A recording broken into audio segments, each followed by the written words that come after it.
My name is John Sanei, and what I really do is try and connect some invisible lines that organizations need to see. You see, most of us see certain invisible lines.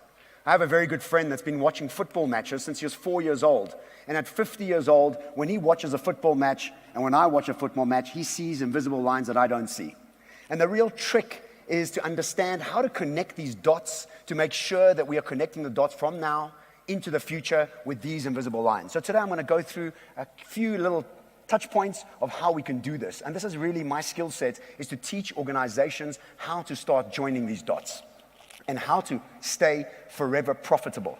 But before I tell you how to stay forever profitable, we've got to get to understand that capitalism is actually collapsing. There's a gentleman by the name of Jeremy Rifkin, and he's written a book that's become a New York bestseller. It's called Zero Margin Business Model. And where he describes in the book that every economy has 3 pillars to it. The first pillar of any economy is energy, transportation, and communication. And if I take you back 200 years, you can see that energy used to be coal and steam. 100 years ago, energy was oil. And just now, energy is now becoming renewable energy, which is pretty much free.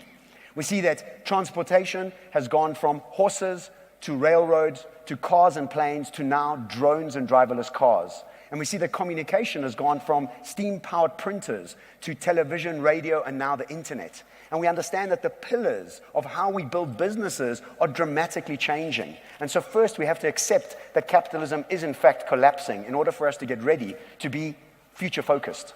Now, the way we can tell about the future is through something called needs or need states. And need states is really what determines how trends are really created. And there's 3 major need states that determine these trends. The first need state in today's world is something called personalization. We all, as consumers, want brands to talk to us and only us. We like brands that are able to preempt what we need and when we need it. The second need state we see growing around the world is something called escapism. We like brands that we're able to escape into. Woolworths does this wonderfully. You can buy a stick of celery for $17.99 at Woolworths. At Pick n Pay, it's most probably $5.99, but I don't really care. What I do is I escape into the Woolworths world, and I trust that world. The third need state we see growing really well is something called simplexity. It's the idea that you're going to take something very complex and make it very simple, to make it as convenient as possible for us to interact with. A brand that does these 3 very, very well is something called Uber, something we've all used. Uber is totally personalized, totally trustworthy, and totally convenient. So whatever business you're in, if you understand these need states, you're able to determine what your clients are wanting. You're able to be future-focused. And this is what creates trends. And trends on their own are wonderful to look at. I love the trends that Peter was sharing. They really are so exciting. But what we've got to be doing with trends is contextualizing and categorizing them. How do they affect our consumer? How do they affect our employees? How do they affect our industry? And these are the real skill sets that help us innovate. And innovation at every touch point of our businesses and our lives is imperative for us to stay future-focused and to start connecting these invisible dots. What I do is something called Trenovate.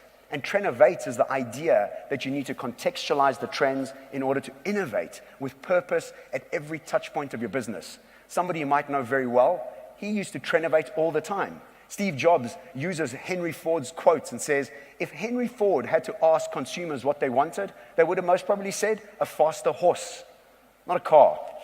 They didn't even know a car was around. And in another interview, you see Steve Jobs saying that if I had to ask consumers what they wanted, they would have most probably said a 5-disc Discman, not an iPod. So the real trick is not consumer-focused groups. I don't believe in them personally. What I do believe in is predicting what your consumers want through understanding their needs in order to determine the trends that are going to be impacting them. And the trenovation needs to be happening at every single touch point of your business. From the product, the packaging it comes in, the experience that the consumer is having, the service level that they're receiving, the technology that's creating a more seamless experience for your consumers and your employees, as well as the social impact that most people want to know what your business is doing about.